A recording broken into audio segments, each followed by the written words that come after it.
How would you rework ZIGGS? Make it so he couldn't function bot lane. Just make him completely non-functional down there. That way we could actually make him strong.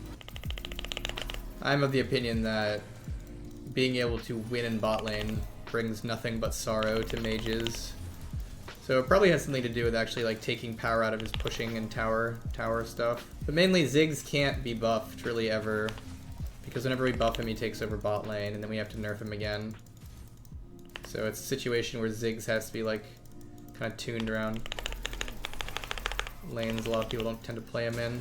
I think ZIGGS, he suffers from, he is too fair at certain things, and that makes can make playing him very painful. So like as an example, his Q, really good for clearing minion waves, not very good for trying to hit Yasuo, stuff like that.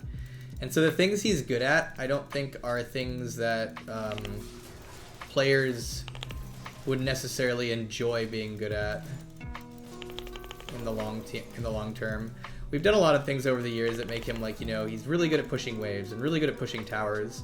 And that gives him a very strong strategic identity, but I don't think it really meshes with I can interact with my lane opponents in ways that feel good.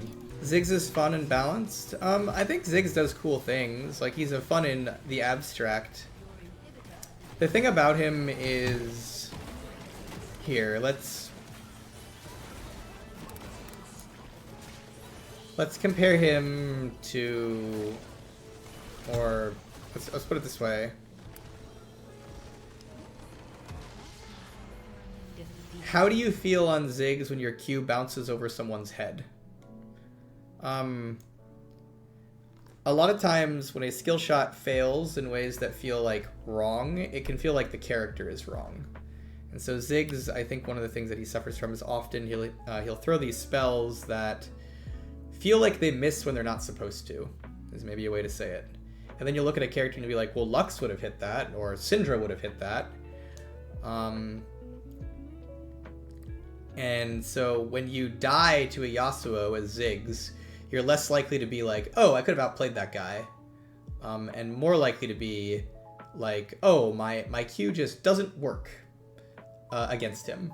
And so it's stuff like that that I think can make ZIGGS feel tough, aside from the fact that he has to be balanced around bot lane. You have tools to improve accuracy with WE and targeting minions. So Otane, just because you have tools doesn't mean it feels fair when you compare to other characters. So like, as an example, if I told you, hey, you could hit someone, but you have to jump through 5 hoops to do it, whereas Lux over there gets to hit someone without jumping through any hoops for the same output, who would you pick? Right? Like, I think that's the struggle, is sometimes the character will have too many hoops, and it's not like you can't play around the hoops, right? It's not like you can't go like, hey, I can do this thing if I just get really good at him and do all these things.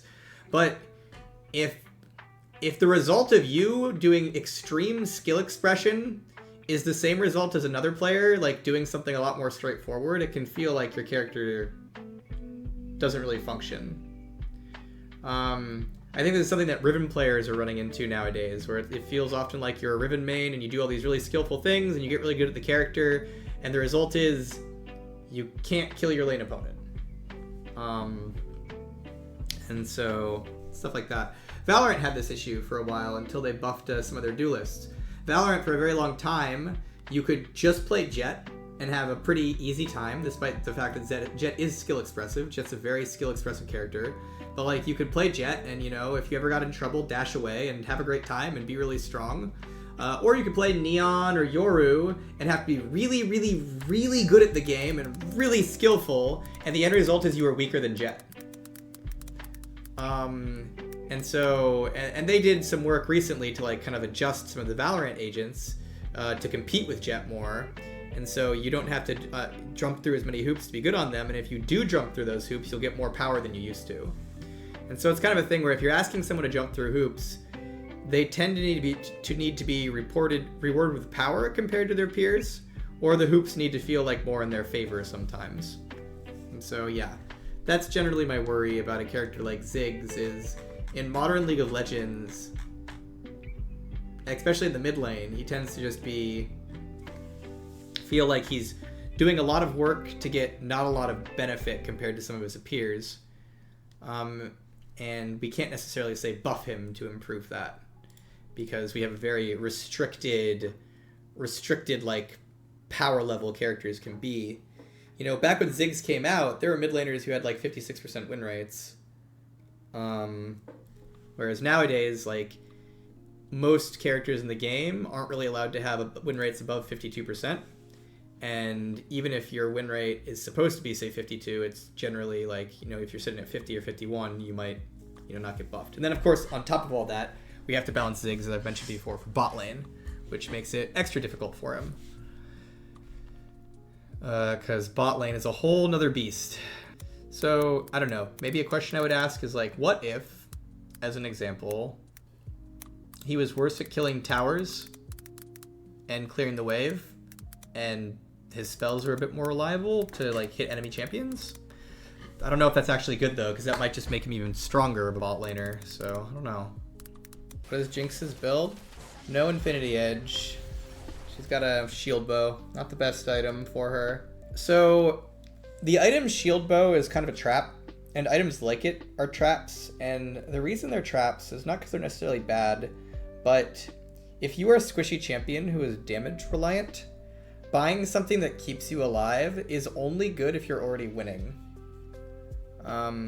So one of the hard parts about getting a Shieldbow, if you don't like hyper synergize with certain parts of it, is it will keep you alive, but it won't matter that you're alive because you aren't killing people. And so items like Shieldbow, Guardian Angel, Banshee's Veil, stuff like that, they tend to be significantly... You think you're supposed to buy them as defensive items. You think you're like, ooh, I'm getting bursted out, I should buy this. And usually you're supposed to buy them as defensive items, but only if you're already ahead, basically. Which then it's like, oh, well, now they can't burst me out and I'll kill them all. Yeah. So that's the case for those items. Someone mentioned like bruiser items like Sterix in the chat. That's a bit different.